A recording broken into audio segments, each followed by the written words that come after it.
O convite para a reunião chegou às 9h47 de uma segunda-feira. Sem descrição, sem pauta, apenas um título, um breve resumo e 2 nomes na lista de participantes. Pamela Hall, nossa diretora de RH, e Derek Crane, o novo diretor de operações, que estava na empresa havia exatamente 6 meses. Fiquei olhando para a notificação por alguns segundos e depois a fechei. Eu já sabia do que se tratava.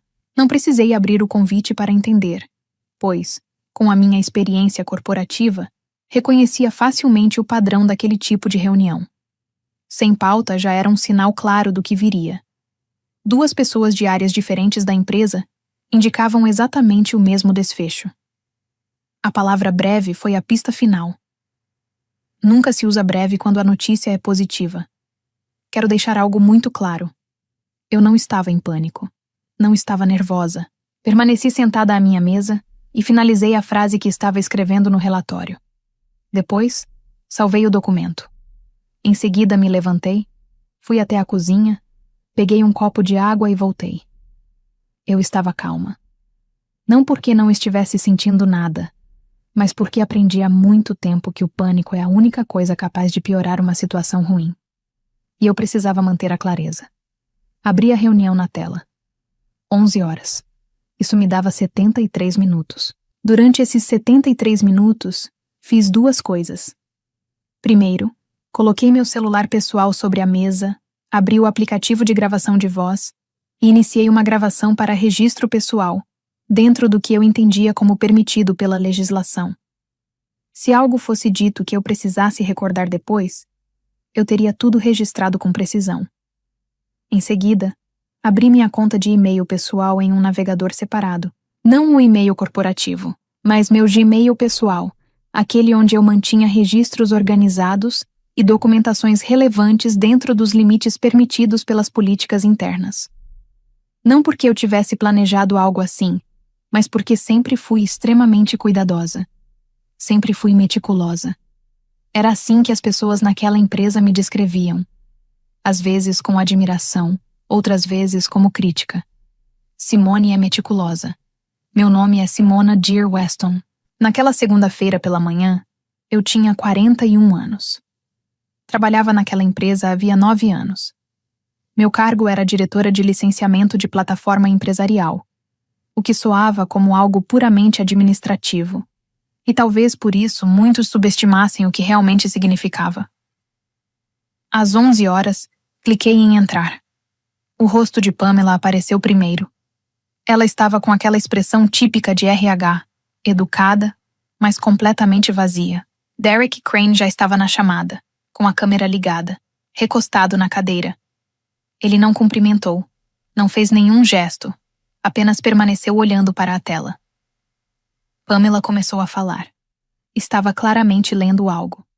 Seus olhos se moviam levemente de um lado para o outro. Ela disse que a empresa estava passando por uma reestruturação.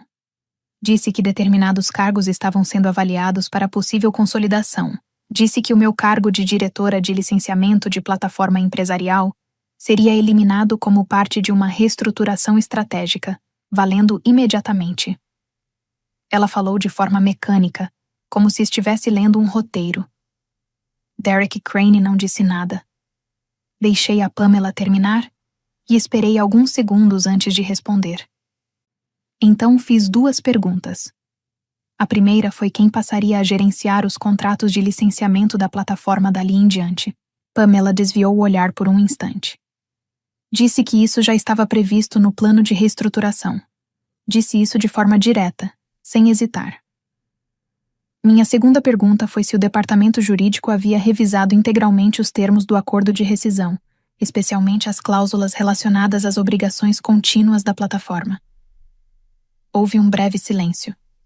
Pamela olhou de lado, não para mim nem para suas anotações, apenas para o lado. Então Derek Crane ativou o microfone pela primeira e única vez durante toda a reunião. Ele apenas disse, "Isso já está resolvido." Foi a única coisa que ele disse. A chamada terminou 4 minutos e 51 segundos depois de começar. Eu sei disso porque minha gravação registrou o horário com precisão. Dentro desses mesmos 5 minutos, Meu e-mail corporativo deixou de funcionar. Meu Slack apresentou erro de acesso. Meu crachá já havia sido sinalizado para desativação, algo que confirmei mais tarde. Fiquei em silêncio no meu escritório em casa. Em seguida, abri a aba do Gmail pessoal que já estava ativa. Revisei 9 anos de arquivos, registros de auditoria, negociações de renovação, contratos assinados e o contrato de prestação de serviços original com a Vantara Systems, no qual eu era listada como principal responsável administrativa e operacional, representando a empresa. Eles acreditavam que haviam eliminado apenas um cargo. O que realmente fizeram foi interromper o contato com a pessoa que possuía o maior domínio operacional e conhecimento da plataforma que sustentava todo o produto. Eles ainda não precisavam entender isso, mas entenderiam.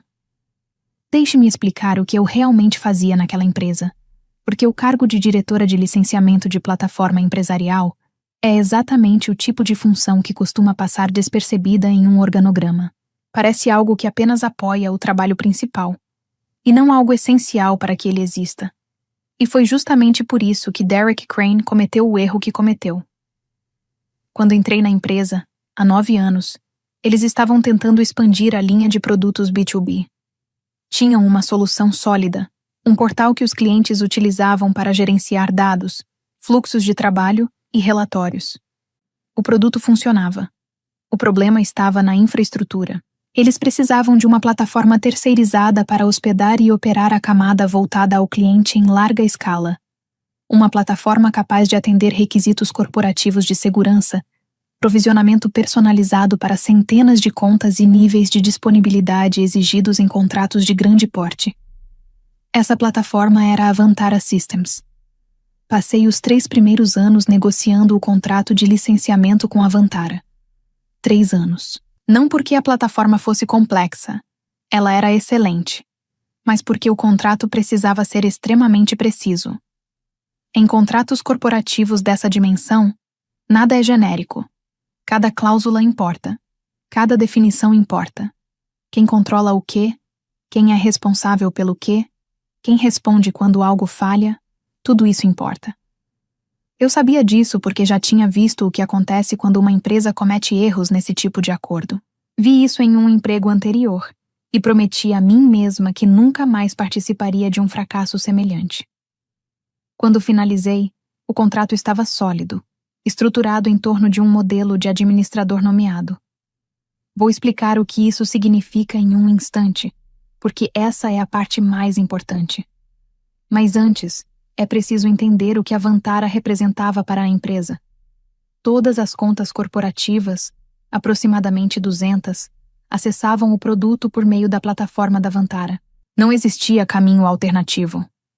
A Vantara era a camada entre o cliente e o serviço. Os contratos eram gerenciados ali. O faturamento passava por ali. Os dados dos clientes estavam na arquitetura da plataforma. As permissões eram controladas ali. A ativação de novos clientes também ocorria ali. Se a Vantara deixasse de operar, o produto seria severamente impactado, podendo comprometer sua disponibilidade e continuidade. Não um produto com falhas, não um produto mais lento, simplesmente nenhum produto. Toda a receita B2B da empresa, algo em torno de 80 milhões em contratos de acesso à plataforma, dependia diretamente de um sistema que eu havia ajudado a negociar, estruturar e manter ao longo de 9 anos. Derek Crane estava na empresa havia 6 meses. Na primeira semana, ele solicitou um briefing completo.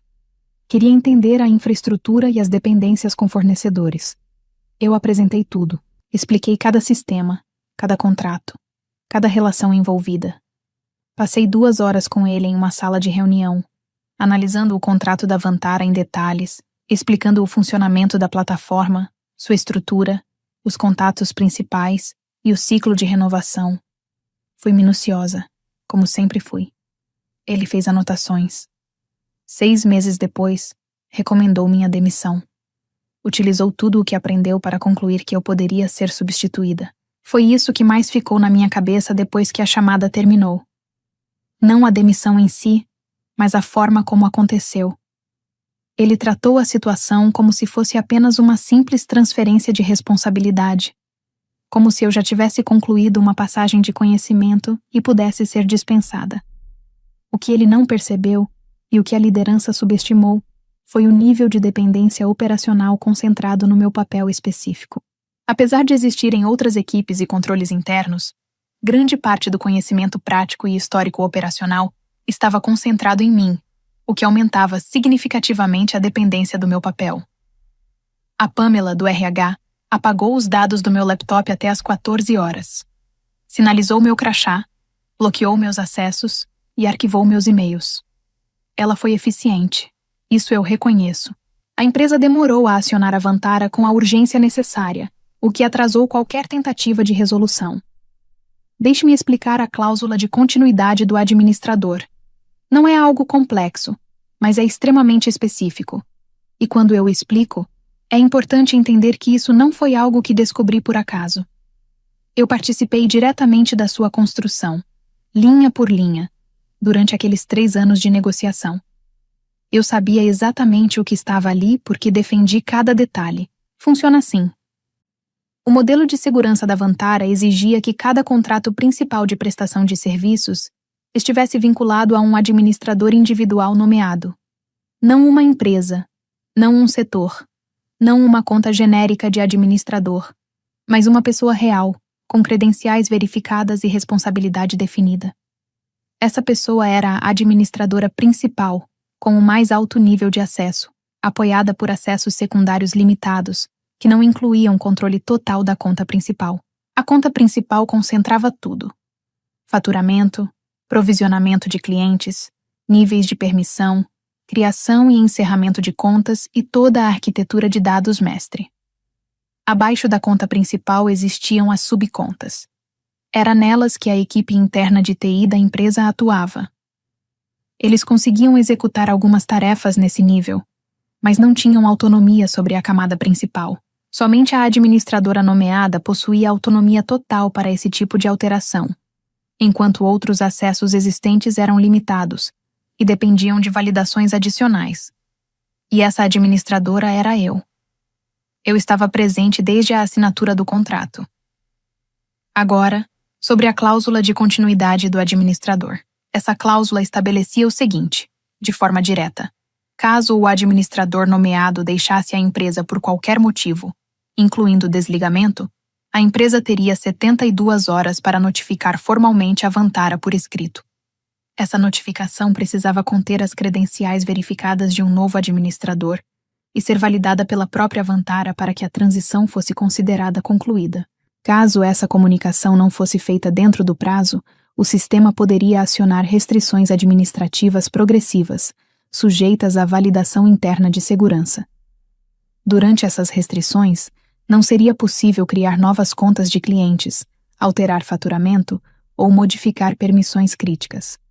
A plataforma continuaria operando para usuários já existentes, porém a empresa perderia parte significativa da capacidade de gestão. Se a situação não fosse regularizada dentro de mais 48 horas, totalizando 120 horas desde a saída do administrador, uma revisão jurídica mais profunda poderia ser iniciada para a validação da titularidade da conta. Esse processo poderia levar dias, às vezes semanas. Durante um bloqueio, operações administrativas ficavam indisponíveis e poderiam impactar o serviço, mas o acesso dos clientes não era necessariamente interrompido imediatamente, salvo em casos adicionais de risco ou segurança. Eu insisti nessa cláusula por causa de uma experiência anterior. Em uma empresa onde trabalhei antes, um relacionamento com fornecedor se deteriorou porque não havia clareza sobre responsabilidades. Quando o responsável pela conta saiu, o acesso foi perdido. Foram necessárias semanas e uma disputa jurídica para restaurar o controle. Foram semanas de clientes insatisfeitos, contratos comprometidos e executivos pressionados. Eu presenciei tudo aquilo de perto. Prometi a mim mesma que, se voltasse a estruturar algo semelhante, faria de forma mais segura. Então, negociei essa cláusula. Na época, meus superiores analisaram rapidamente aquela parte do contrato e concordaram. Parecia apenas uma medida preventiva. A liderança sabia da importância da plataforma.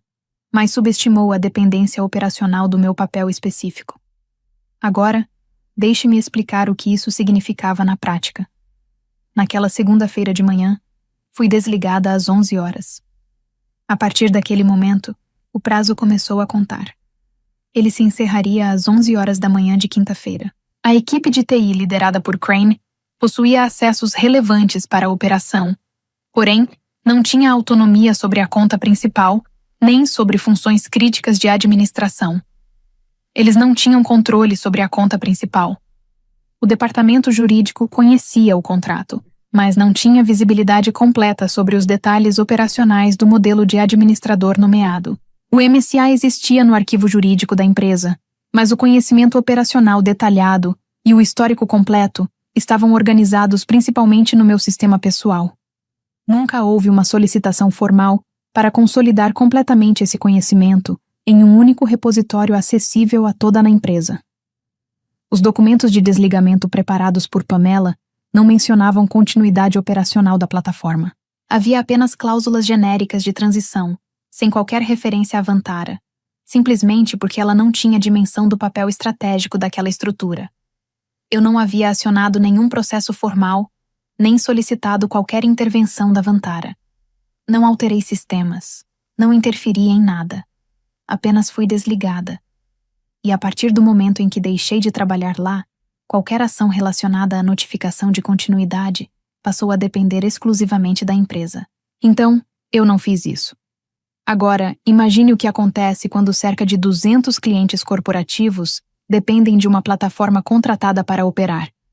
Imagine o impacto de uma estrutura que movimenta aproximadamente 80 milhões em acesso contratado, sendo parcialmente comprometida. Mas antes de chegar nesse ponto, deixe-me explicar como utilizei aquelas 72 horas. Às 14 horas da segunda-feira, eu já havia tomado 3 decisões. Quero deixar claro que não houve desespero nem tentativa de reação impulsiva. Tudo foi feito de forma estratégica, silenciosa e organizada. A primeira coisa que fiz foi documentar tudo. Abri meu laptop pessoal e criei uma pasta estruturada. Dentro dela, reuni todos os registros que eu havia mantido ao longo de 9 anos, dentro dos limites permitidos pelas políticas internas. Relatórios de auditoria, históricos de negociação, aprovações formais, comunicações com a Vantara, registros internos de riscos apontados e ignorados, versões do MSA e suas atualizações. Organizei tudo em ordem cronológica e também por categorias. Em seguida, criei um índice claro, permitindo que qualquer pessoa pudesse navegar por aquele conteúdo com facilidade. Eu havia construído um histórico completo do meu trabalho. 9 anos de evidências organizadas. Isso levou cerca de 2 horas. A segunda ação foi entrar em contato com uma advogada. Ao longo dos anos, eu já havia trabalhado como freelancer o suficiente para ter um contato confiável. Liguei para ela por volta das 15 horas e 30 minutos.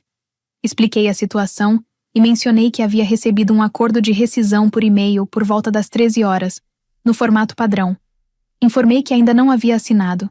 Ela recomendou aguardar pelo menos 48 horas antes de tomar qualquer decisão. Eu disse que provavelmente precisaria de mais tempo. Expliquei então a cláusula de continuidade do administrador e o cronograma envolvido. Ela ficou em silêncio por alguns instantes e, com cautela, orientou que eu não tomasse nenhuma ação relacionada à conta da Vantara. Não deveria antecipar nem interferir no processo. Era exatamente o que eu já pretendia fazer. A terceira coisa que fiz foi entrar em contato com a Vantara, apenas para esclarecimento. Falei com Carl, meu gerente de relacionamento há 6 anos. Tivemos uma relação profissional construída ao longo de diversos projetos, renovações e implementações complexas. Expliquei que havia saído da empresa e que ainda não havia iniciado nenhum processo de transição. Queria apenas confirmar os prazos e entender corretamente o funcionamento do procedimento. Carl foi claro e profissional. Explicou o funcionamento das restrições progressivas, os prazos envolvidos e a possível revisão jurídica. Confirmou que o processo seguia parâmetros definidos e não dependia de intervenção manual imediata. Agradeci e finalizei a ligação. Não pedi nenhuma alteração, Não solicitei atraso e não fiz qualquer interferência. Apenas confirmei as informações. Naquele dia e no seguinte, não assinei o acordo de rescisão. O documento incluía uma cláusula padrão de suporte à transição por até 30 dias após o desligamento, caso solicitado. Como eu não havia assinado o novo acordo, minhas obrigações ficavam limitadas ao contrato original, que não definia claramente suporte após o desligamento. Enquanto isso, a equipe de Crane enviou um comunicado interno anunciando mudanças estruturais e um novo direcionamento estratégico. Meu nome não foi mencionado, nem o tempo que permaneci na empresa. O novo responsável pela área foi apresentado. Quando esse e-mail foi enviado, mais da metade do prazo já havia passado. A empresa demorou a acionar a Vantara com a urgência necessária, atrasando a resolução. Recebi esse comunicado por meio de 3 ex-colegas diferentes. Nenhum deles disse muito. Apenas compartilharam a informação. Li o conteúdo 2 vezes. O novo responsável, Tyler Marsh, estava na empresa há 2 anos. Antes disso, atuava como coordenador de implementação, auxiliando clientes na configuração inicial da plataforma. Ele tinha 28 anos, era dedicado, bem visto por todos, mas ainda não possuía experiência suficiente para lidar com a complexidade daquele sistema. E foi nesse ponto que a situação começou a revelar suas consequências. No nível de contrato ou licenciamento, ele não tinha atuação. A função dele era seguir os processos que eu havia estruturado. Ainda assim, agora estava sendo colocado como responsável por conduzir relacionamentos que levei 9 anos para consolidar. Não senti raiva ao ler aquilo, e quero ser honesta sobre isso. O que senti foi algo mais próximo de uma calma estranha, que eu conhecia exatamente o nível de acesso que Tyler tinha dentro do sistema. Eu era a pessoa que definia os níveis de permissão para todos os usuários internos na plataforma Vantara. Tyler possuía acesso como coordenador de subconta. Ele conseguia visualizar configurações de clientes, rodar relatórios padrão e abrir chamados de suporte. Porém, não tinha acesso à conta principal, já que não possuía essas credenciais. Essas permissões nunca foram atribuídas a ele porque, na prática, ninguém além de mim havia precisado desse nível de acesso. Eu era a pessoa com maior domínio operacional e conhecimento do sistema. Na manhã seguinte, Derek Crane fez uma publicação no LinkedIn. O texto se chamava Otimizando para o Crescimento. Como estamos nos posicionando para a próxima fase. Era curto, dividido em 4 parágrafos. Falava sobre decisões difíceis, mas necessárias. Sobre formar equipes mais enxutas e ágeis. Sobre apostar em novos talentos. Meu nome não foi citado. Nem precisava. Quem conhecia a empresa entendeu imediatamente. Os comentários estavam cheios de elogios. Vários líderes seniores reagiram com entusiasmo, usando emojis e expressões como jogada ousada e visão estratégica. 3 membros do conselho curtiram a publicação na primeira hora. Fiz uma captura de tela e enviei para minha advogada. Ela respondeu. Enquanto isso, Tyler já enfrentava o primeiro problema. Em algum momento da manhã de terça-feira, tentou acessar o painel administrativo principal da Vantara com suas credenciais atuais. O sistema recusou o acesso. Seu login permitia apenas a utilização de contas secundárias. A interface principal retornou um erro de permissão. Ele abriu um chamado interno de tecnologia, descrevendo o problema de acesso ao que chamou de painel principal da Vantara. A equipe avaliou as permissões e informou que, dentro do escopo dele, tudo estava correto. O chamado foi encaminhado ao novo vice-presidente de tecnologia, Gregory, que havia ingressado na empresa 3 meses antes da minha saída. Gregory buscou documentação sobre a conta principal, registros internos, guias de configuração e credenciais administrativas. Encontrou muito pouco. O MSA existia no arquivo jurídico da empresa, mas o conhecimento operacional detalhado e todo o histórico estavam organizados principalmente no meu sistema pessoal. Durante anos, mantive registros estruturados e organizados dentro dos limites permitidos pelas políticas internas, porque a rede compartilhada da empresa era desorganizada e frequentemente apresentava falhas em processos de migração. Nunca me pediram para migrar essas informações para o sistema central. A liderança sabia da importância da plataforma. mas subestimou a dependência operacional do meu papel específico. Apesar de existirem outras equipes e controles internos, grande parte do conhecimento prático e histórico operacional estava concentrado em mim, o que aumentava significativamente a dependência da minha função. Gregory encontrou o logotipo da Vantara em uma lista antiga de fornecedores. Localizou um e-mail genérico de suporte e enviou uma mensagem na terça-feira à tarde. Recebeu uma resposta automática com número de protocolo e prazo estimado de resposta entre 2 e 3 dias úteis. Tentou novamente e recebeu outra resposta automática. Não encontrou facilmente o contato direto de Carl nos registros internos disponíveis, já que a comunicação operacional mais frequente era centralizada comigo. Às 23h14 de quarta-feira, o prazo se encerrou. O sistema poderia acionar restrições administrativas progressivas, sujeitas à validação interna de segurança, conforme previsto na cláusula de continuidade do administrador. A conta principal entrou em suspensão administrativa. Nenhum novo provisionamento, nenhuma alteração de faturamento, nenhuma atualização de permissões. A ocorrência foi registrada com data e horário e encaminhada para a revisão jurídica da Vantara. A plataforma continuou operando naquele momento. A empresa ainda não havia percebido. Isso mudaria pela manhã. A quinta-feira começou normalmente para a equipe de sucesso do cliente. Eles chegaram, abriram os sistemas e começaram a responder às mensagens acumuladas. Às 8h15, surgiu o primeiro chamado. Um cliente do Centro-Oeste, uma empresa de logística com cerca de 400 funcionários, relatou dificuldade de acesso ao portal. A equipe tentou diferentes navegadores e procedimentos básicos. Sem sucesso. O caso foi tratado inicialmente como algo rotineiro. Às 8h40, já havia 11 chamados. Às 9h30, 43. Às 10h, os telefones não paravam.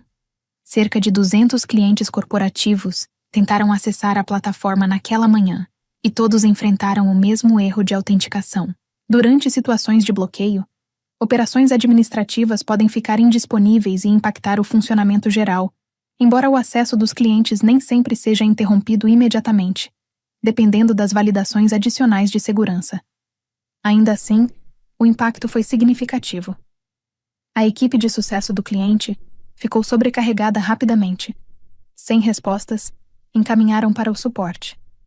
O suporte também não conseguiu resolver e direcionou para Gregory. Gregory conseguiu contato com a Vantara por meio de uma linha emergencial encontrada no contrato original, localizado no departamento jurídico naquela mesma manhã. O suporte confirmou que a conta principal estava em suspensão administrativa, decorrente da ausência de notificação de continuidade do administrador dentro do prazo estabelecido. O caso entrou em revisão jurídica.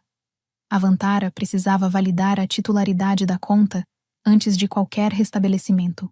O prazo estimado variava entre 48 e 96 horas. Gregory perguntou se havia forma de acelerar. A resposta foi que o processo seguia os termos contratuais e que ele deveria revisar a cláusula correspondente. Ele leu o documento e, em seguida, levou até o jurídico interno. A reação foi imediata. 3 dos maiores clientes corporativos, que juntos representavam cerca de 18 milhões em receita recorrente anual, já haviam escalado a situação para seus contatos executivos. Um deles possuía cláusula de penalidade por descumprimento de nível de serviço. Caso o acesso não fosse restabelecido em até 24 horas após a notificação, as penalidades seriam aplicadas. O departamento jurídico enviou uma notificação formal pouco antes do meio-dia. Em seguida, um desses clientes entrou em contato direto com Derek Crane. Pouco depois, Crane acionou Gregory, o jurídico e Pamela com uma instrução clara. Precisavam falar comigo. Pamela ligou para o meu celular pessoal. Não atendi. Mais tarde, recebi uma mensagem de Derek Crane pelo LinkedIn. Ele mencionava um problema urgente na plataforma e sugeria que eu poderia ter informações relevantes. Pedi o retorno. Li e não respondi. Às 15 horas, o advogado externo da empresa enviou um comunicado formal ao meu e-mail pessoal, alegando que eu deveria prestar suporte à transição. Minha advogada respondeu pouco depois, esclarecendo que, Como eu não havia assinado o novo acordo, minhas obrigações ficavam limitadas ao contrato original, que não definia claramente suporte após o desligamento. Eu não havia acionado nenhum processo formal nem solicitado qualquer intervenção da Vantara. Não retornei naquele dia nem na manhã seguinte. Não foi por vingança. Eu estava aguardando a situação se tornar completamente clara. Existe uma diferença entre uma empresa que reage em pânico e uma que compreende o erro que cometeu. Apenas a segunda é capaz de resolver o problema de forma adequada. Na manhã de sexta-feira, 2 dos principais clientes formalizaram notificações de quebra de contrato. As cláusulas de penalidade passaram a valer, incluindo a possibilidade de rescisão antecipada. Juntos, representavam um pouco mais de 12 milhões em receita recorrente anual. O conselho convocou uma reunião emergencial naquela tarde. Sei disso porque Evelyn Park me ligou. Ela fazia parte do conselho desde o início da empresa e esteve presente quando apresentei minha primeira proposta de renovação com a Vantara, anos atrás. Sempre demonstrou entendimento sobre a relevância da plataforma. Ela me ligou e logo de cara já deixou claro que falava como indivíduo, não como representante formal da empresa. Ela disse que estava me ligando pessoalmente porque queria compreender o que havia acontecido a partir da visão de alguém que realmente dominava o assunto. Eu atendi. Mantive a tranquilidade. Relatei os fatos na sequência em que ocorreram.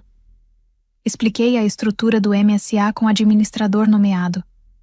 Detalhei a cláusula de continuidade desse administrador. Contei a ela que sustentei esse acordo e esse relacionamento por 9 anos, e que fui desligado sem qualquer processo estruturado de transição, sem revisão jurídica das obrigações da plataforma e sem uma única conversa sobre o impacto da minha saída na conta principal. Deixei claro que não tomei nenhuma ação que justificasse o bloqueio. Expliquei que a suspensão foi uma resposta contratual automática diante de uma falha criada pela própria empresa ao não cumprir os termos de um acordo que estava em vigor há anos. Eu não estava irritado durante a ligação. Não alterei o tom de voz. Não fiz comentários pessoais. Apenas descrevi o ocorrido com a mesma objetividade que usaria ao apresentar uma renovação contratual. Evelyn escutou tudo sem interromper. Ao final disse apenas: "Entendo." Só isso. 2 palavras. Encerramos a conversa.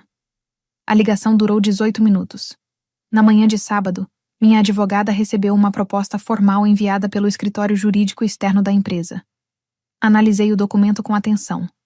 A proposta incluía minha reintegração completa, com promoção de diretora para vice-presidente de operações da plataforma.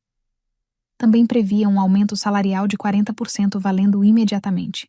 Incluía ainda o pagamento retroativo de 2 bônus de renovação da plataforma que haviam sido aprovados em princípio anos antes, mas nunca formalizados. Um ponto que eu havia registrado cuidadosamente e que minha advogada destacou na análise inicial do caso. Meu histórico profissional passou a incluir um contrato de trabalho com garantia de 2 anos e uma indenização mínima previamente definida. Isso significava que, caso a empresa tentasse me desligar novamente, haveria uma consequência financeira obrigatória prevista no próprio contrato. Em contrapartida, eu auxiliaria na recuperação da conta junto à Vantara e concordaria em não ingressar com novas ações judiciais relacionadas à demissão. Li a proposta 3 vezes. Em seguida, liguei para minha advogada e informei que queria 2 alterações antes de assinar. A primeira: Derek Crane não teria qualquer autoridade de supervisão direta sobre o meu cargo, nem de forma formal nem informal. Isso deveria constar por escrito no contrato e ser aprovado pelo conselho. Eu passaria a me reportar diretamente ao CEO ou ao comitê operacional do conselho, e não a Crane. A segunda exigência era que o novo contrato incluísse um protocolo formal de continuidade com o administrador nomeado, devidamente documentado e aprovado pelo conselho, detalhando exatamente quais medidas a empresa deveria adotar caso eu me desligasse novamente. Um plano formal, revisado pela Vantara e assinado pelo conselho, que não pudesse ser ignorado no futuro, pois passaria a integrar o registro oficial de governança. Minha advogada enviou a contraproposta no sábado à tarde. A empresa aceitou ambas as alterações às 18h17, 90 minutos após o recebimento. Na segunda-feira pela manhã, liguei para Carl. Informei que a titularidade da conta já havia sido validada, que eu estava retomando minha função como administrador nomeado e que estava pronto para concluir a transição de volta ao acesso administrativo completo. Carl disse que resolveria tudo em 1 hora. Levou 4. Às 14 horas de segunda-feira, todas as 200 contas corporativas estavam operando novamente. No meu primeiro dia de retorno, havia uma pequena placa com meu nome na porta do escritório. Estava escrito Vice-Presidente de Operações de Plataforma. Fiquei parado no corredor por um momento, olhando para aquilo. Não senti triunfo, mas algo mais discreto, mais próximo de reconhecimento. Como se algo que sempre foi verdadeiro finalmente tivesse sido registrado no lugar certo. Entrei, sentei-me à mesa e retomei o trabalho. Naquela manhã, a equipe de atendimento ao cliente enviou uma comunicação para todas as 200 contas corporativas, informando que um problema de continuidade da plataforma havia sido identificado e totalmente resolvido. A mensagem agradecia pela paciência, mas não detalhava o ocorrido. 2 dos clientes que haviam acionado cláusulas de violação de contrato concordaram em retirar as notificações formais assim que o acesso fosse restabelecido e um plano de remediação por escrito fosse apresentado. O terceiro cliente, cujo departamento jurídico havia enviado a notificação de penalidade, negociou um crédito de serviço em troca da retirada do aviso de rescisão antecipada. A empresa efetuou o pagamento sem contestação. Na mesma semana, o Conselho aprovou a política de governança da plataforma. Era uma proposta que eu havia apresentado 3 anos antes. Na época, enviei um memorando formal destacando a necessidade de protocolos de continuidade documentados para todos os fornecedores relevantes. Mencionei especificamente a estrutura administrativa da Vantara e recomendei um plano de sucessão, um repositório central de documentação e um processo de revisão trimestral. Na ocasião, a resposta foi educada, porém evasiva. O documento foi arquivado e não recebeu atenção. Agora, havia se tornado política oficial do Conselho, devidamente ratificada, assinada e integrada à governança da empresa. Tyler foi realocado discretamente nas 2 primeiras semanas, sem qualquer anúncio. Passou a atuar em uma função de operações internas, sem contato com clientes ou responsabilidade sobre licenciamento de plataforma. Disseram que ele lidou bem com a mudança. Eu não tinha uma opinião formada sobre ele. Recebeu uma responsabilidade sem compreender plenamente o que estava assumindo. Isso não foi culpa dele. O que aconteceu com Derek Crane levou mais tempo, mas aconteceu. O conselho ficou profundamente impactado pela crise. Não apenas pela restrição de acesso, mas pelo que ela revelou. Se uma única decisão de reestruturação havia gerado esse nível de exposição, que outras decisões poderiam ter criado riscos semelhantes? O Conselho solicitou uma auditoria operacional independente sobre todas as decisões de reestruturação conduzidas por Crane nos primeiros 6 meses. A auditoria durou 8 semanas. Quando os resultados foram apresentados, confirmaram o que eu já suspeitava. Outras 2 funções haviam sido eliminadas e representavam dependências institucionais relevantes. Não eram dependências de plataforma como a minha, mas envolviam profissionais experientes, profundamente integrados, que concentravam conhecimento operacional crítico, que não havia sido documentado nem transferido adequadamente. Uma dessas posições era de analista sênior de governança de dados.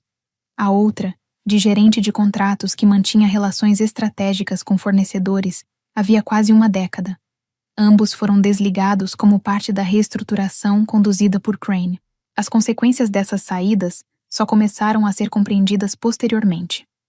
O Conselho apresentou os resultados da auditoria na reunião trimestral seguinte. Eu não participei dessa reunião, mas recebi atualizações de Evelyn depois. Crane não foi solicitado a sair imediatamente. O processo foi mais gradual e estruturado. Ele perdeu a autoridade operacional sobre funções críticas relacionadas à infraestrutura de clientes. Seu cargo foi reformulado. Seu escopo foi reduzido. Ele manteve o título por um período, provavelmente por questões institucionais e legais, mas sua influência real sobre operações, fornecedores e clientes foi removida. 4 meses depois, assinou um acordo de transição para a consultoria e deixou a empresa. O anúncio foi breve. limitado a um único parágrafo em um comunicado interno, sem publicação em redes sociais, sem repercussão. Descobri por meio de uma atualização no calendário. O nome dele simplesmente deixou de aparecer na lista de distribuição das reuniões semanais de operações das quais eu participava. Foi assim que percebi. Refleti bastante sobre o que tudo isso realmente significava. Não sobre a estratégia, nem sobre a cláusula, nem sobre a sequência dos acontecimentos, mas sobre algo mais essencial: a invisibilidade. A posição mais arriscada dentro de uma empresa é ser essencial e, ao mesmo tempo, invisível. Ser a pessoa de quem todos dependem, mas em quem ninguém pensa. Ser confiável a ponto de se tornar parte do funcionamento natural, distante dos holofotes, enquanto aqueles que mais se beneficiam do seu trabalho não têm plena noção do que você faz. Você passa a fazer parte da infraestrutura, como o sistema hidráulico de um prédio. Ninguém lembra dele até o momento em que algo falha. Durante 9 anos, sustentei esse sistema e, no instante em que alguém decidiu que poderia simplificar tudo sem compreender a estrutura, toda a operação foi impactada. Não me arrependo desses 9 anos. De nenhum deles. Construí algo concreto. Protegi algo que tinha valor. O trabalho sempre foi importante, e eu sabia disso, mesmo quando não era reconhecido. O que lamento é mais simples. Foram as 3 semanas que levei para que reconhecessem formalmente aquilo que eu já exercia há muito tempo. O maior erro não foi a demissão, mas a falta de compreensão sobre o valor invisível dentro das estruturas. Em ambientes corporativos, nem tudo que parece dispensável realmente é. Conhecimento acumulado, relações construídas ao longo do tempo e domínio operacional não são substituídos com facilidade. Quando decisões são tomadas com base apenas em organogramas ou títulos, ignorando o funcionamento real das engrenagens, o risco deixa de ser teórico e se torna inevitável. O poder não está apenas em cargos altos, mas na capacidade de sustentar sistemas inteiros sem chamar atenção. E quando isso é ignorado, o impacto não vem como um erro simples, mas como uma falha estrutural que poderia ter sido evitada com algo básico: entendimento. Durante anos, Simona ocupou uma posição invisível, mas essencial. Ela não buscava reconhecimento, mas garantia que tudo funcionasse perfeitamente. A lição mais profunda aqui não é sobre vingança ou justiça, mas sobre consciência estrutural. Empresas precisam mapear dependências reais, não apenas formais. Profissionais precisam entender o valor do que constroem e onde estão inseridos. E líderes precisam aprender que cortar custos ou simplificar estruturas sem entender profundamente suas consequências pode sair muito mais caro. No fim, não se trata apenas de competência, mas de percepção. Quem entende o sistema de verdade sempre enxerga além do que está visível. E quem ignora isso, inevitavelmente paga o preço. Agora me diz: até que ponto o silêncio estratégico pode ser mais poderoso do que tentar provar seu valor o tempo todo? Se você estivesse no lugar de Simona, teria agido da mesma forma ou tentaria alertar a empresa antes do impacto acontecer? Escreve aqui nos comentários. Eu quero muito saber. E não esquece, deixa também o seu comentário com uma classificação de 1 a 10 para mostrar o quanto você gostou, porque assim eu consigo trazer mais vídeos que sejam interessantes para você. E se essa história te fez pensar, já deixa o like e se inscreve no canal porque tem muito mais conteúdo como esse vindo por aí. As portas do elevador se abriram no 42º andar, e lá estava ele. Kieran Ashworth, 28 anos, terno de 3 peças Tom Ford e exatamente 0 dias de experiência real em banco. Seu rosto já estava vermelho antes mesmo de eu sair. Por 10 anos, configurei todas as defesas de firewall que protegiam o portal bancário de 4 bilhões de dólares do seu pai. Eu disse, minha voz firme apesar do tremor nas minhas mãos. Agora você está me demitindo porque saí 1 hora mais cedo uma vez. O sorriso debochado de Kieran era daquele tipo que vem de uma vida inteira sem nunca ouvir um não. Saia do prédio, Judy. A segurança vai escoltá-la até a saída. Tirei o cartão de acesso do meu cordão, as chaves do prédio do bolso e as joguei na mesa da assistente dele. O ruído metálico ecoou pelo saguão de mármore. Você tem 10 minutos antes que várias funções críticas de administração entrem em modo restrito de segurança e exijam revisão emergencial, eu disse, virando-me para o elevador. Aproveite a auditoria. A cor sumiu do rosto dele.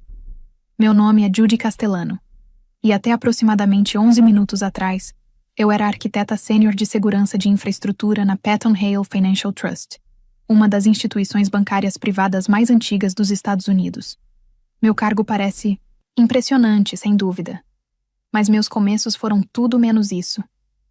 Cresci em um apartamento de 2 quartos no Queens, onde minha mãe limpava prédios comerciais à noite e meu pai dirigia um caminhão de entregas.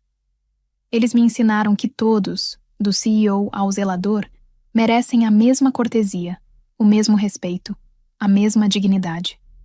Essa base moldou completamente a forma como abordei minha carreira. E, em última análise, foi o que me trouxe até este momento. A Patton Hale Financial Trust não era um banco qualquer. Fundada em 1887, atendia exclusivamente clientes de altíssimo patrimônio, famílias tradicionais, bilionários da tecnologia e administradores de fundos soberanos. Era o tipo de lugar onde o saldo mínimo em conta começava em 25 milhões, e a privacidade do cliente era mais sagrada do que qualquer exigência regulatória. Entrei na empresa em 2014, recém-formada no mestrado em segurança cibernética pela NYU, e após 3 anos brutais em uma consultoria. A gerente de contratação, Delphine Rothenberg, enxergou além das lacunas no meu currículo e da minha dívida estudantil. Ela viu alguém que entendia que tecnologia sem ética era apenas uma ferramenta perigosa nas mãos erradas. Não precisamos apenas de alguém que saiba construir muros, disse-me Delphine durante minha 3ª entrevista. Precisávamos de alguém que entendesse o que estávamos protegendo e por que isso era importante. Eu tinha 27 anos e era a primeira vez que alguém em posição de poder sugeria que o porquê importava tanto quanto o como. Meu primeiro projeto foi reformular os protocolos de autenticação do nosso portal de clientes. O sistema existente era um desastre. Algumas seções ainda utilizavam frameworks do início dos anos 2000. Outras foram adicionadas posteriormente por contratados que já não estão mais lá. Ninguém tinha documentação completa. Ninguém tinha um mapa completo do sistema. Passei 6 meses imersa em logs de servidor e tabelas de autenticação, criando documentação do zero e mapeando fluxos de dados que não eram revisados há uma década. Quando finalmente apresentei minhas descobertas ao comitê executivo, consegui derrubar nosso ambiente de testes de 17 maneiras diferentes em 15 minutos. A sala ficou em silêncio. Theodore Ashworth, pai de Kieran e CEO, olhou para mim com uma expressão entre horror e admiração. Quanto tempo para consertar isso? 18 meses com a equipe e o orçamento certos, eu disse. Ou 18 dias antes que alguém com más intenções encontre o que acabei de mostrar. Obtive a aprovação do orçamento em 48 horas. A reconstrução do portal consumiu 2 anos da minha vida. Selecionei a dedo uma equipe de 8 perfeccionistas detalhistas que tratavam a segurança como um dever sagrado. Construímos algo extraordinário. Criptografia resistente a ataques quânticos, autenticação biométrica com detecção de vivacidade, análise comportamental capaz de identificar comprometimento de contas em segundos. Mas a verdadeira inovação foi o design humanizado. Incluía exceções para as realidades da vida. Pais tinham emergências. Pessoas adoeciam. Criei protocolos de escalonamento que permitiam o julgamento humano, verificavam o acesso de emergência e estabeleciam prazos de tolerância para circunstâncias atenuantes. Delphine apoiou todas as decisões. Segurança que não leva em conta a humanidade não é segurança, ela diria. É apenas crueldade institucional. O portal entrou em funcionamento em setembro de 2016. Nenhum incidente de segurança registrado. Nenhuma tentativa de acesso não autorizado que ultrapassasse o primeiro firewall. 3 meses após o lançamento, Theodore me chamou para sua sala. Judy, você construiu algo notável, disse ele, deslizando uma carta sobre sua enorme mesa de mogno. Arquiteta sênior de segurança de infraestrutura, aumento salarial de 20% e participação acionária na empresa. Participação acionária na Patton Hale Financial Trust? Aquilo simplesmente não era oferecido a pessoas como eu. Diga que você vai continuar protegendo o que construímos aqui, disse Theodore. Não apenas os sistemas, mas a confiança. Levei essa responsabilidade a sério, talvez até demais. Eu ainda era a primeira a revisar os registros de segurança todas as manhãs. Ainda testava pessoalmente cada atualização. Ainda respondia a alertas fora do horário comercial, enquanto meus colegas encaminhavam os funcionários juniores. Minha equipe sabia que podia me ligar às 3 da manhã se algo parecesse errado. Eu construí uma cultura onde fazer perguntas não era sinal de fraqueza, mas sim de responsabilidade. Theodore Ashworth sofreu um AVC grave em março de 2022. Ele sobreviveu, mas o estrategista perspicaz que construiu uma instituição de 4 bilhões de dólares não conseguia mais assinar o próprio nome. O conselho nomeou seu filho, Kieran, como CEO interino. Kieran trabalhava como consultor havia 3 anos, comparecia a almoços executivos e recebia um salário que financiaria todo o meu departamento. Ele era formado em História da Arte por uma faculdade para a qual sua família havia doado uma biblioteca. Sua experiência profissional se resumia a 2 anos na empresa de capital de risco de seu padrinho. Em sua primeira reunião executiva como CEO, chegou 20 minutos atrasado, com um copo do Starbucks e 3 consultores estratégicos que pareciam recém-formados. Precisamos falar sobre eficiência operacional, anunciou Kieran, abrindo uma apresentação de slides criada naquela manhã. Nossa estrutura de custos está inchada. Estamos implementando um corte de 20% no orçamento de todos os departamentos de tecnologia, com efeito imediato. A sala explodiu em protestos. 20% não era cortar gastos supérfluos. Era amputar funções essenciais. Isso é impossível, eu disse. Já estamos operando com recursos limitados. Um corte como esse comprometeria os protocolos de segurança, que protegem todas as contas de clientes. Kieran olhou para mim como se eu fosse um móvel que de repente começou a falar. E você é Judy Castellano. Eu projetei a infraestrutura de segurança que manteve esta instituição livre de violações por 8 anos. Administrar uma empresa exige decisões difíceis. Tenho certeza de que você encontrará uma solução. Delphine me alcançou no corredor depois. Ele não entende o que está fazendo. Então façam com que ele entenda. O conselho lhe deu total autoridade operacional. Temos 6 meses para provar que ele consegue lidar com a situação, ou eles considerarão candidatos externos. Eu me perguntava se conseguiríamos chegar a 6 semanas. Os cortes começaram imediatamente, mas foram ataques cirúrgicos planejados para causar danos. Kieran tinha como alvo qualquer um que o questionasse, qualquer pessoa leal a Theodore. Delphine foi a primeira a ser forçada a se aposentar precocemente, recebendo apenas uma fração dos benefícios a que tinha direito. Ela lutou contra isso até que o estresse a levou ao hospital com palpitações cardíacas. Depois vieram os gerentes de nível médio que haviam construído conhecimento institucional ao longo de décadas. Aposentadorias forçadas, planos repentinos de melhoria de desempenho para pessoas que tinham avaliações excelentes por 20 anos. Meu departamento perdeu 2 engenheiros seniores no primeiro mês. Ambos tinham família. Ambos receberam 2 semanas de indenização, apesar de anos de serviço impecável. Estamos contratando terceirizados, disse-me Preston Whitlock, o novo diretor de operações. Os terceirizados não têm a autorização de segurança necessária para este trabalho, expliquei. Então providencie a autorização para eles.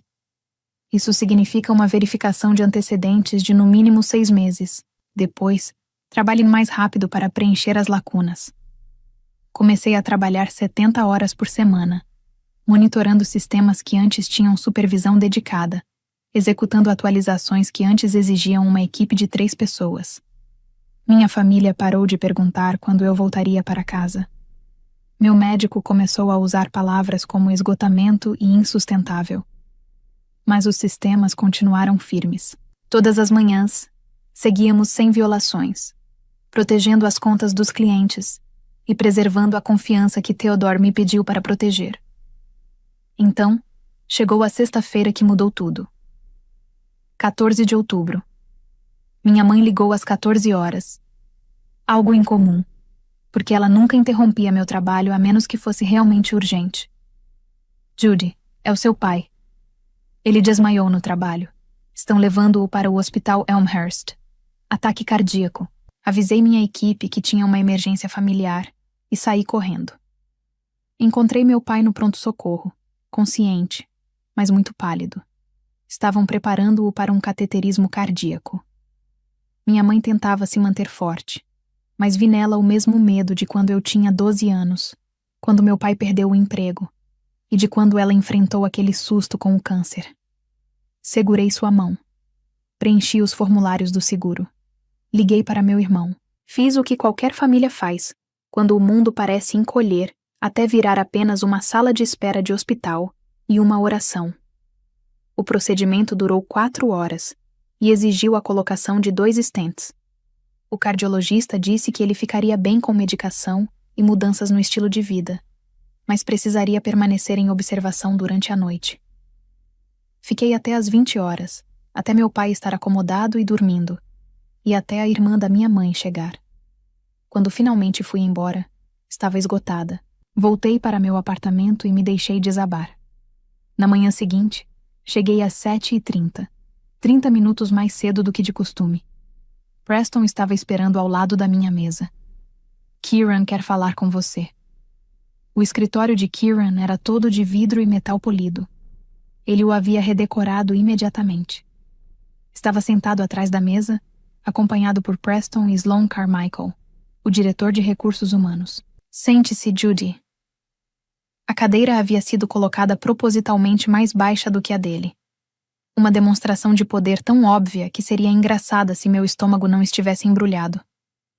Você saiu do trabalho ontem às 14h15 sem autorização formal e sem seguir os procedimentos adequados. Senti um aperto no peito. Meu pai teve um ataque cardíaco. Avisei minha equipe e fui embora. Seu contrato estabelece que qualquer alteração no horário de trabalho exige aprovação do supervisor com pelo menos 2 horas de antecedência. Foi um ataque cardíaco. Por definição, não era algo que pudesse ser avisado antes. Sloan empurrou uma pasta sobre a mesa. Estamos analisando o seu desempenho. Houve faltas a reuniões, recusas às solicitações da liderança e resistência a novas diretrizes. Abri a pasta. Era pura ficção. Reuniões para as quais eu jamais havia sido convidada. As solicitações recusadas eram minhas negativas, em comprometer protocolos de segurança. A suposta resistência era apenas minha insistência em seguir as normas. Isso é inventado, respondi. Essa é a sua interpretação, disse Preston. Nós vemos um padrão de comportamento de alguém que acredita estar acima das regras. Eles vinham construindo aquele caso havia semanas, esperando apenas um deslize. Estamos encerrando seu contrato com efeito imediato, declarou Kieran.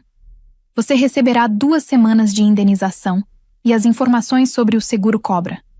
A segurança vai acompanhá-la até a saída. 10 anos. 10 anos de jornadas de 18 horas. 10 anos atendendo emergências às 3 da manhã. Tudo reduzido a 2 semanas de indenização. Vocês não conseguem operar aquele portal adequadamente sem uma transição de conhecimento. Falei em voz baixa. Kieran soltou uma risada. Ninguém é insubstituível. Vamos ficar bem. Foi naquele momento que tudo fez sentido. Não era sobre eu ter saído mais cedo. Era sobre dinheiro. Sobre eliminar o colaborador individual mais caro. Sobre trocar conhecimento institucional por terceirizados baratos que não fariam perguntas. Levantei-me. Durante 10 anos, configurei todas as defesas de firewall que protegiam o portal bancário de 4 bilhões de dólares do seu pai. Agora vocês estão me demitindo porque saí 1 hora mais cedo uma única vez. O sorriso de Kieran já começava a surgir. Saia do prédio. Retirei meu cartão de acesso e meu dispositivo de segurança contendo os backups físicos das áreas protegidas da instituição e o joguei sobre a mesa de Sloan. Vocês têm 10 minutos antes que várias funções críticas de administração entrem em modo restrito de segurança e exijam revisão emergencial. Aproveitem a auditoria. A expressão de Kieran mudou imediatamente. Confusão, depois preocupação, depois medo. Do que você está falando? Exigiu Preston. O portal possui um protocolo de governança de segurança que exige validação de determinadas operações críticas por mais de um responsável autorizado. Como arquiteta-chefe do sistema, eu era uma dessas pessoas. Sem uma transferência formal de responsabilidades, algumas funções administrativas de alto risco entram automaticamente em modo restrito até serem revisadas pela equipe de segurança. Eu projetei esse mecanismo justamente para evitar problemas causados por falhas na transferência de conhecimento. Aquilo não era totalmente verdade, mas era próximo o suficiente da realidade para que ninguém naquela sala pudesse me contestar. Você está blefando, disse Kieran com a voz vacilante. Preston já estava ao telefone. Ninguém atendia. Os terceirizados trabalhavam apenas em horário comercial. Isso é chantagem, afirmou Sloan. Não, isso é arquitetura. Construí um sistema que coloca a segurança acima da conveniência. Fiquem à vontade para ignorá-lo se conseguirem encontrar alguém com minhas credenciais e meu conhecimento. Deve levar uns 6 meses. Ou talvez 6 minutos. Nesse instante, o telefone de Kieran tocou. Ele atendeu. Seu rosto perdeu a cor. Um cliente está tentando acessar a conta e o sistema está exibindo erro de autenticação. Na verdade, provavelmente era apenas alguém digitando a senha errada, mas a coincidência foi perfeita. Procedimentos prévios de bloqueio, falei. Conserte isso, pediu Kieran. Por favor. O que você quer? Era a primeira vez que eu o ouvia dizer por favor. Quero que você entenda uma coisa. Eu não construí esse portal apenas para ganhar a vida. Eu o construí porque seu pai confiou em mim para proteger algo importante. Centenas de clientes confiaram a vocês o patrimônio de uma vida inteira. Isso não é apenas sobre dados, é sobre confiança. Você estava prestes a desmontar toda a estrutura de segurança porque não queria entender como ela realmente funciona. O que você quer? Perguntou novamente. Pensei em Delphine no hospital. Nos engenheiros demitidos. No meu pai em recuperação. Quero uma reunião de emergência do conselho hoje à noite. Quero que todos ouçam exatamente o que vocês fizeram com esta instituição. Os cargos eliminados. Os protocolos comprometidos. O conhecimento desperdiçado por arrogância. Kieran olhou para Preston. Preston olhou para Sloan. Sloan olhou para o chão. Está bem, vou convocar a reunião. Mais uma coisa. Todos os funcionários afetados pelas demissões dos últimos 6 meses receberão revisão individual de seus casos, oportunidade de retorno quando aplicável e pacotes de compensação definidos com base no tempo de serviço e nas recomendações jurídicas. Isso vai custar milhões, respondeu Kieran, e ainda será muito menos do que custará uma investigação regulatória. Kieran pegou o celular. Reunião de emergência do conselho. Hoje às 20 horas. Ele desligou e me encarou. Pronto. Peguei meu telefone, abri o aplicativo de autenticação e digitei uma sequência de 16 caracteres. O modo restrito foi adiado por 24 horas. Mas isso é apenas temporário. Vocês precisam de transferência adequada de conhecimento, revisão de documentação e alguém nesta função que se preocupe com mais do que indicadores de eficiência. A reunião aconteceu na principal sala de conferências. 11 membros do conselho estavam presentes. Desde sócios veteranos com mais de 70 anos, até empreendedores de tecnologia na faixa dos 40. Martha Collingsworth, presidente do conselho e ex-governadora do Federal Reserve, abriu a sessão. Kieran, você convocou esta reunião. A palavra é sua. Tivemos um incidente de segurança que revelou falhas importantes em nossos procedimentos operacionais, respondeu ele. Pedi a Judy Castellano que apresentasse um relatório. Levantei-me. Nos últimos 6 meses, a Patton Hale Financial Trust perdeu 40% de seus profissionais de tecnologia mais experientes. Mais de 200 anos de conhecimento institucional acumulado, entre eles o CTO, 3 engenheiros seniores e diversos gestores especializados. Abri minha apresentação. Esta é a arquitetura do nosso portal. Ela foi desenvolvida ao longo de 10 anos e adaptada às necessidades específicas da instituição. Não é um sistema que qualquer pessoa aprende a operar em poucos dias. Esses protocolos protegem 4 bilhões de dólares em ativos de clientes. Todos exigem conhecimento especializado. Até esta manhã, eu era uma das poucas pessoas nesta organização com visão completa de como esses sistemas interagem, e várias das outras já haviam sido demitidas ou forçadas a se aposentar. Marta se inclinou para a frente. Por que não fomos informados dessa concentração de conhecimento? Porque apresentei 3 relatórios ao longo dos últimos 4 meses, e todos foram ignorados sob a justificativa de resistência às medidas de eficiência. Mostrei os registros de e-mail. Esta manhã fui demitida por sair do trabalho mais cedo, devido a uma emergência médica familiar. Meu pai sofreu um ataque cardíaco. Informei minha equipe. Segui os procedimentos disponíveis. E fui demitida no dia seguinte. A sala mergulhou em silêncio. Augustus Whitmore foi o primeiro a falar. Kieran, isso é verdade? Então apresentei os documentos de desempenho falsificados. Essas foram as justificativas apresentadas. Reuniões para as quais eu nunca fui convidada. Protocolos de segurança que me recusei a comprometer. Atendimentos de emergência fora do horário de expediente completamente ignorados. Olhei diretamente para Kieran. Construí algo extraordinário para esta instituição porque Theodore Ashworth me pediu para proteger algo que realmente importava. Em 6 meses, você desmantelou as pessoas que tornavam essa proteção possível. A reunião continuou por 3 horas. Cada decisão tomada por Kieran foi analisada minuciosamente. Os cortes no orçamento atingiam funcionários experientes, enquanto novas contratações eram feitas sem experiência em serviços financeiros.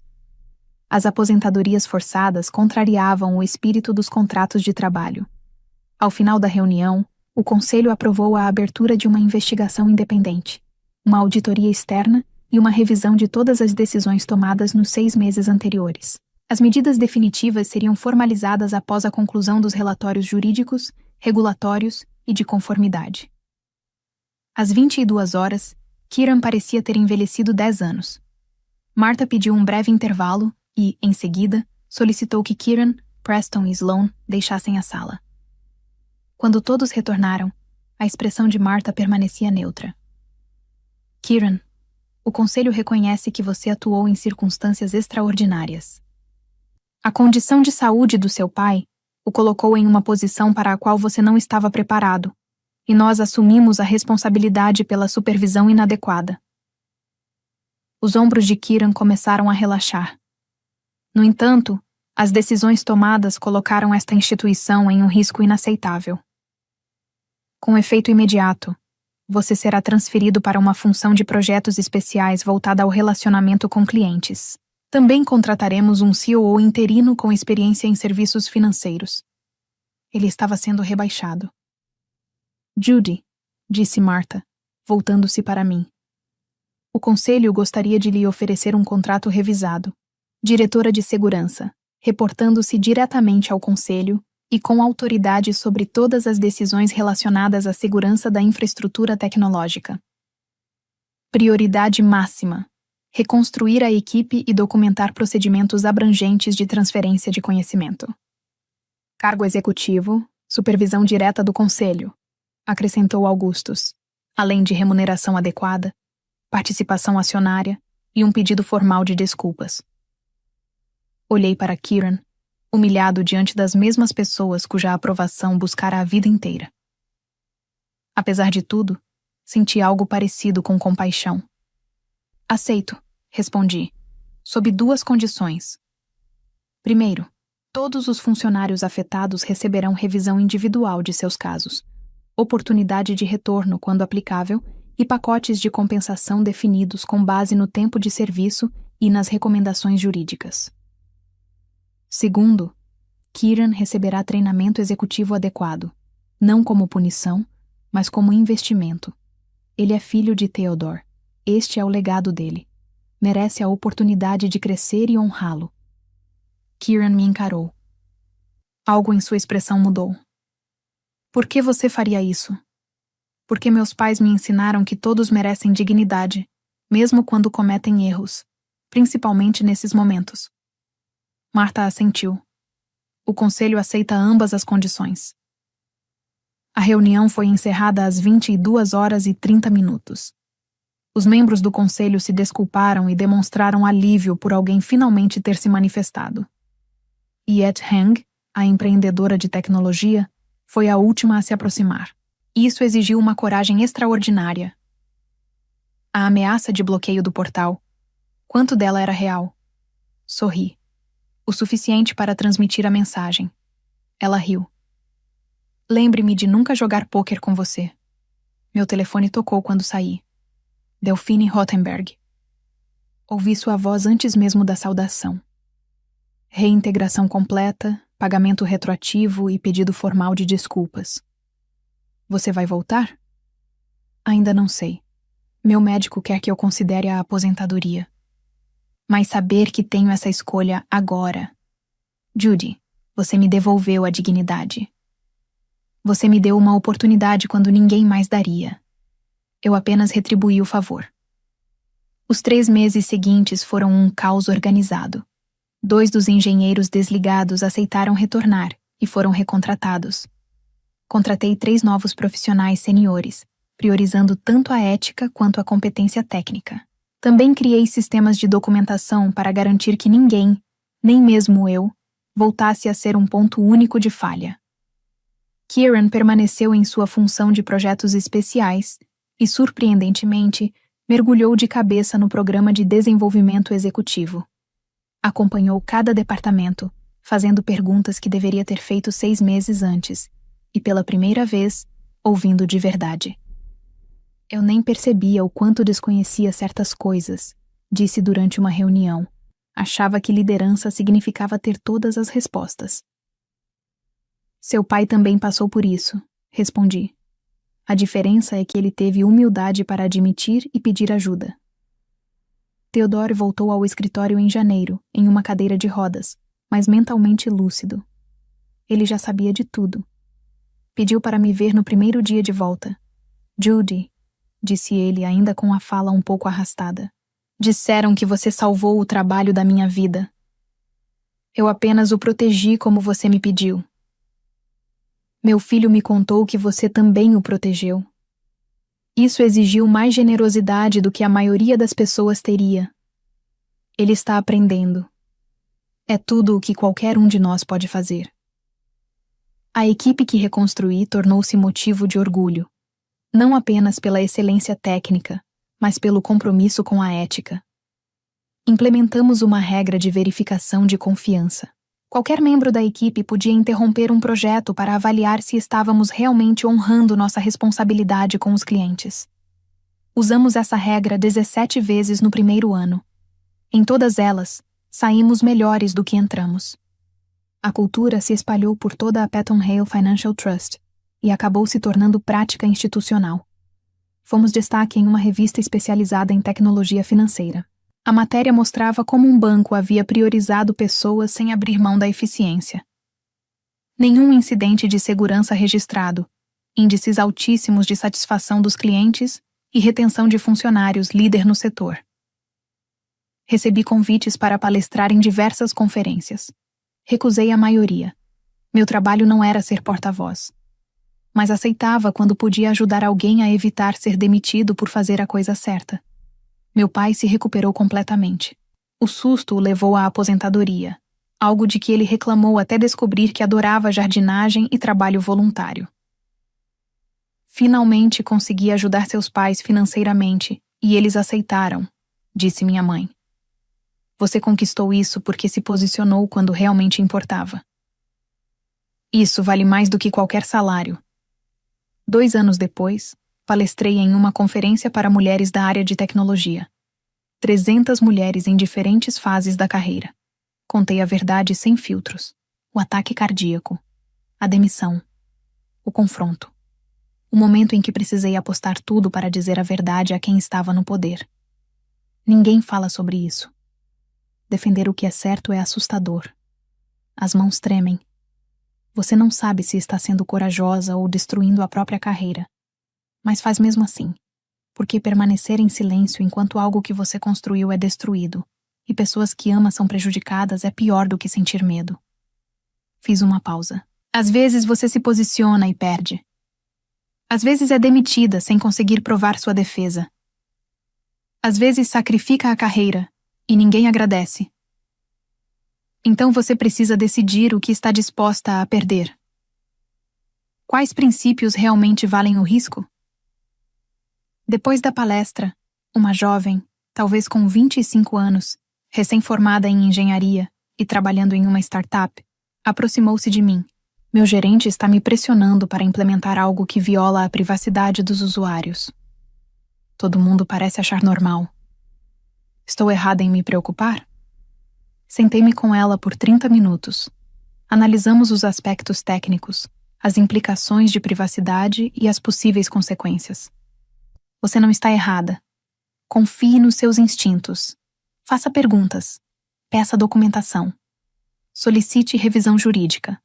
Proponha alternativas que atinjam o mesmo objetivo com menos risco. E se me demitirem, podem demitir. Mas você é talentosa e está apenas começando. Se posicionar não vai prejudicá-la. Vai defini-la. Empresas que realmente valem a pena enxergarão isso como uma qualidade. Ela assentiu, ainda assustada. Quer saber a verdade? Quando deixei aquelas chaves sobre a mesa e disse a Kieran que o sistema entraria em modo restrito, eu sabia que o risco era real o suficiente para forçar uma conversa séria, mas não tinha certeza de quão rápido eles compreenderiam as consequências. Os olhos dela se arregalaram. Mas mesmo assim eu fiz. Porque algumas coisas importam mais do que a certeza. A privacidade dos usuários importa. Sua integridade profissional importa. Se você consegue se olhar no espelho sabendo que cumpriu sua palavra, isso importa. Ela saiu parecendo menos assustada e muito mais determinada. Não sei qual decisão tomou. Mas alguém lhe disse que suas preocupações eram legítimas. Que se manifestar era possível. Essa é a essência das histórias. Elas não falam apenas sobre o que aconteceu. Falam sobre o que pode acontecer. A Patton Hale Financial Trust continuou evoluindo. Treinamento ético de verdade. Não teatro corporativo. Auditores externos questionando nossas premissas. Proteção a denunciantes que realmente funcionava. Era perfeito? Não. Ainda cometíamos erros. Ainda enfrentávamos conflitos. Ainda buscávamos equilibrar crescimento e responsabilidade. Mas tentávamos. E construímos uma cultura em que fazer perguntas difíceis era valorizado. A infraestrutura tornou-se referência no setor. Arquitetura elegante. Nenhuma violação. Modelo para outras instituições. Publicamos artigos técnicos, ferramentas de código aberto e contribuímos para a comunidade de segurança. Delphine Rothenberg voltou em meio período como consultora sênior. Ela não precisava do dinheiro, mas sentia falta do trabalho. Sua memória institucional era valiosíssima. Almoçávamos juntas e conversávamos sobre aquele período turbulento. Você se arrepende? Perguntou certa vez. Do confronto. Existe uma versão da história em que eu simplesmente fui embora, respondi. E deixei todos aprenderem da maneira mais difícil. Então por que não fez isso? Porque nunca foi apenas sobre mim. Era sobre todas as outras pessoas. Kieran teria prejudicado clientes que confiaram em nós. E também o princípio de que experiência importa e de que as pessoas merecem dignidade. E por que você estava com raiva? Disse Delphine com um sorriso. E por que eu estava com raiva? Às vezes, a raiva é uma resposta legítima à injustiça. Ela ergueu o copo em um brinde à raiva quando usada da maneira certa. 5 anos depois do incidente, Theodore Ashworth faleceu em paz, aos 83 anos. O funeral lotou uma catedral no centro da cidade com líderes do setor, clientes e funcionários que haviam passado décadas de suas carreiras na instituição. Kieran fez o discurso em homenagem ao pai, falando sobre sua visão, sua integridade e seu compromisso em fazer o bem às pessoas. Então disse algo que ninguém esperava. O maior legado do meu pai não foi a instituição que ele construiu, mas a lição que transmitiu por meio das pessoas que contratou. Pessoas que tinham coragem de dizer a verdade, mesmo quando isso era desconfortável. Pessoas como Judy Castellano, que se preocupavam mais em proteger o que era importante do que em proteger o próprio emprego. Ele olhou para mim. Eu era péssimo quando comecei. Arrogante, ignorante, perigoso. Judy poderia ter me deixado fracassar. Em vez disso, manteve sua posição e me deu a oportunidade de aprender com os meus erros, em vez de ser destruído por eles. Essa é a liderança que meu pai me ensinou. Depois da cerimônia, Kieran me encontrou no terraço com vista para o sul de Manhattan. Eu falava sério, disse ele. Conheço o trabalho das organizações sem fins lucrativos e, para falar a verdade, sou bom nisso. Bancos comunitários, microfinanças, educação financeira. Isso importa. Eu importo. Não por causa do meu sobrenome, mas porque finalmente aprendi a ouvir. Seu pai ficaria orgulhoso. Ele me disse, perto do fim, que sua maior conquista foi criar um filho que aprendeu humildade, mesmo que isso quase tivesse custado os negócios da família. Observamos as luzes da cidade brilharem enquanto a noite caía. Você ainda pensa naquele dia? Perguntou Kieran. Às vezes, principalmente quando estou treinando novos funcionários sobre coragem profissional. Ele riu. É assim que chamamos aquilo? Eu sempre achei que fosse uma negociação com reféns. Foi um pouco dos dois. Os melhores confrontos costumam ser assim. As consequências de se posicionar nem sempre são dramáticas. Hoje, a maior parte dos meus dias é comum. Revisões de segurança, reuniões de equipe, planejamento estratégico. O trabalho de proteger o que importa raramente é glamouroso. Na maior parte do tempo, exige atenção cuidadosa aos sistemas e às pessoas. Mas de vez em quando, algo me lembra por que tudo isso importa. Uma engenheira júnior se preocupa com a pressão para entregar código mais rápido do que a segurança permite, e eu apoio sua decisão de adiar o lançamento. Nosso monitoramento comportamental detecta uma tentativa sofisticada de phishing antes que qualquer dano aconteça. Um organizador de conferência me pede para revisar seus protocolos, e eu identifico uma vulnerabilidade que poderia ter exposto dados dos participantes. Esses momentos não viram manchetes. São vitórias silenciosas no trabalho contínuo de proteger aquilo que realmente importa. Tenho 35 anos agora. Sou a diretora de segurança mais jovem da história da Patton Hale Financial Trust. A primeira mulher a chegar à diretoria executiva vinda da área de tecnologia.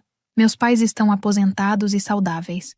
Minha equipe é talentosa e continua crescendo. A instituição que ajudei a preservar está prosperando. E às vezes, tarde da noite, enquanto reviso registros de segurança, volto a pensar naquele momento no escritório de Kieran. O medo, a raiva, o risco calculado de apostar tudo para dizer a verdade a quem estava no poder. Penso em como tudo poderia ter dado errado. O conselho poderia ter ficado do lado de Kieran. A estratégia poderia ter fracassado. Eu poderia ter saído dali sem nada. Mas também penso no que teria acontecido se eu tivesse permanecido em silêncio. As inevitáveis violações. Os clientes prejudicados. A equipe desmotivada.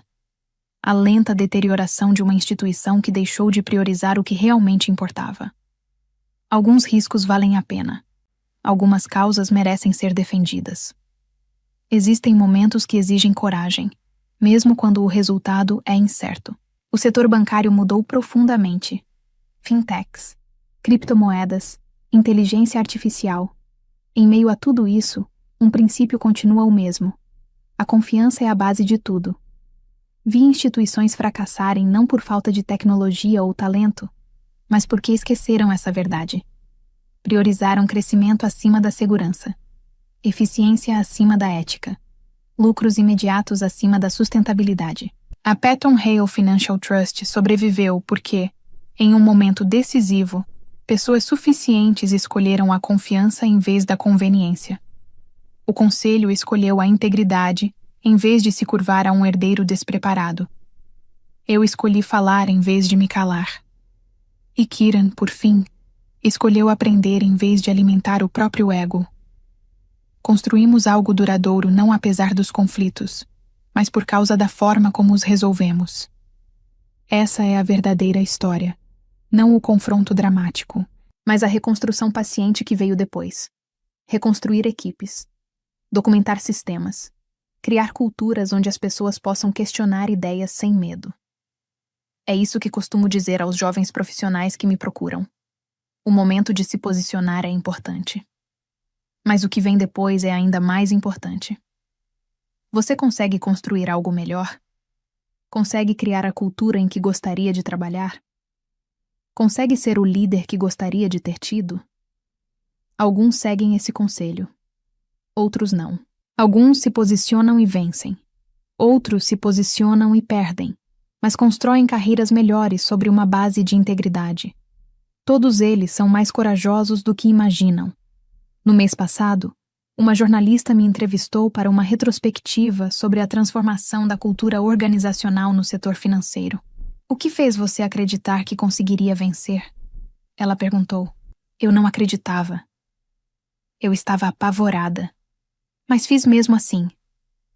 Porque a alternativa era assistir à destruição de tudo o que construí, sem sequer tentar impedir. Aquilo era pior do que o medo. Sua história pode ser repetida por outras pessoas? Pensei com cuidado. Minha história exigiu circunstâncias específicas.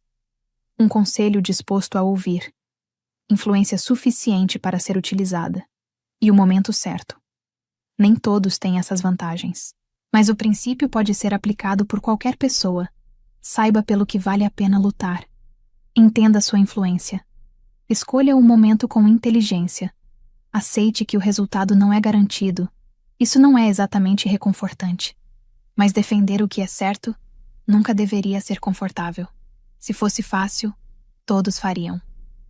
O artigo apresentou a Patton Hale Financial Trust como um estudo de caso de correção de rumo institucional. Terminava com uma pergunta. A liderança ética realmente pode dar certo? Nossa resposta, sustentada por 5 anos de resultados, foi simples. Sim. Maior retenção significava custos menores. Segurança mais forte significava menos gastos com incidentes. Uma cultura ética gerava clientes fiéis por décadas. Fazer a coisa certa e fazer bem feito não eram objetivos opostos. Eram estratégias complementares. Estou escrevendo essas palavras em uma noite de domingo, no meu apartamento no Brooklyn. Amanhã voltarei às revisões de segurança, às reuniões de equipe e ao trabalho contínuo de proteger o que importa. Mas esta noite, estou refletindo sobre a jornada que começou naquele escritório e me trouxe até aqui. O caminho não foi linear. As vitórias não foram absolutas. As lições nem sempre foram claras. Mas construí algo que valeu a pena construir. Não apenas infraestrutura tecnológica, mas uma cultura de equipe que valoriza a ética tanto quanto a competência. Não apenas uma carreira, mas um exemplo do qual outras pessoas podem aprender. Penso na garota do Queens cuja mãe limpava escritórios e cujo pai trabalhava incansavelmente fazendo entregas. A garota que acreditava que educação e trabalho duro seriam suficientes. Ela era ingênua em alguns aspectos, mas estava certa sobre o que realmente importa. As pessoas importam. Os princípios importam. A forma como tratamos os outros durante os conflitos revela quem realmente somos. Não me arrependo do confronto, nem do risco, nem de apostar tudo na crença de que era possível dizer a verdade a quem estava no poder. Faria tudo de novo? Sim. Talvez de forma diferente. Talvez com mais estratégia. Talvez com uma comunicação mais refinada.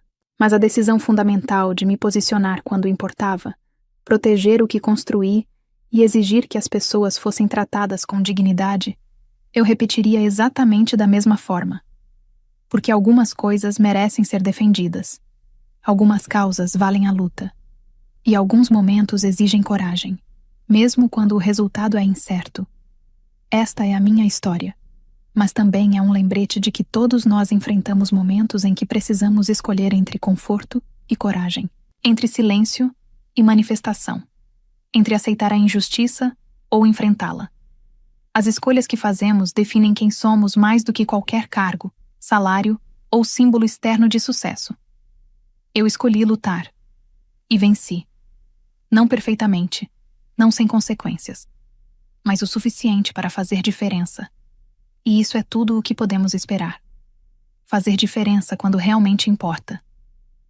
Se você acompanhou esta história desde o início até aqui, é porque algo nela falou com você. Talvez você já tenha vivido algo parecido. Talvez esteja vivendo agora. Talvez esteja se preparando para enfrentar algo semelhante. Lembre-se, você não está sozinho. O trabalho de construir culturas éticas, defender princípios e tratar as pessoas com dignidade acontece todos os dias em inúmeros escritórios. É realizado por pessoas que acreditam que isso realmente importa. Participar desta comunidade não significa apenas clicar em um botão de inscrição. Significa assumir o compromisso de acreditar que podemos fazer melhor, que organizações podem mudar, que falar abertamente é possível. Estamos trabalhando para alcançar 60 mil inscritos. Pessoas que acreditam que integridade não é negociável. Se isso faz sentido para você, será uma honra tê-lo conosco. A luta pela dignidade no ambiente de trabalho continua. A próxima história pode ser a sua. Quando chegar o seu momento, lembre-se. Coragem não é ausência de medo. É a decisão de que algumas coisas importam mais do que o medo. Continue firme no que acredita. Uma das maiores lições desta história é que competência sem caráter pode ser perigosa, mas autoridade sem humildade é ainda mais destrutiva. Judy passou anos construindo sistemas, processos e uma cultura baseada em responsabilidade, enquanto Kieran acreditava que cargos, títulos e poder formal eram suficientes para liderar. A narrativa mostra que organizações sólidas não são sustentadas apenas por tecnologia, dinheiro ou prestígio. Elas sobrevivem graças às pessoas que assumem responsabilidades, mesmo quando ninguém está observando. Também aprendemos que conhecimento institucional possui um valor que não aparece em planilhas. Quando empresas ignoram experiência, ética e dedicação em nome de ganhos imediatos, frequentemente criam riscos invisíveis que só aparecem quando já é tarde demais. Judy venceu porque compreendia algo que muitos líderes esquecem. Confiança é um ativo mais valioso do que qualquer indicador financeiro. Sua postura mostra que coragem não significa ausência de medo, mas a capacidade de agir apesar dele. No final, sua maior conquista não foi o cargo executivo, mas a preservação dos princípios que a acompanharam desde a infância. A verdadeira liderança não é impor autoridade, é proteger pessoas, construir confiança e criar ambientes onde fazer a coisa certa seja mais importante do que agradar quem está no poder. A história também nos obriga a refletir sobre quantas vezes estruturas inteiras são colocadas em risco por decisões tomadas por pessoas que nunca compreenderam aquilo que estão administrando. Judy poderia ter escolhido o caminho mais fácil: aceitar a injustiça, sair pela porta e deixar que os problemas explodissem sozinhos. Mas ela entendeu que silêncio também é uma escolha, e frequentemente uma escolha com consequências profundas. Muitas pessoas acreditam que integridade é apenas uma questão moral, mas a narrativa mostra que ela também é uma estratégia de longo prazo. Organizações prosperam quando existe confiança entre equipes, líderes e clientes. Quando a arrogância substitui a escuta, quando a política substitui a competência e quando o ego substitui a responsabilidade, o declínio começa silenciosamente. A transformação de Kieran é um lembrete poderoso de que até mesmo pessoas despreparadas podem crescer quando encontram alguém disposto a confrontá-las com a verdade, em vez de simplesmente destruí-las. A história não é apenas sobre vencer uma disputa profissional. É sobre a coragem de defender valores quando seria mais confortável abandoná-los. É sobre entender que algumas batalhas não são travadas por cargos ou salários, mas pelo tipo de pessoa que escolhemos ser quando ninguém garante que venceremos. Agora me diz, você acredita que Judy foi justa ao dar uma segunda chance para Kieran depois de tudo o que ele fez? E na sua opinião, qual foi o maior erro de Kieran? A falta de experiência, a arrogância ou a incapacidade de ouvir quem realmente entendia o negócio? Escreve aqui nos comentários. Eu quero muito saber.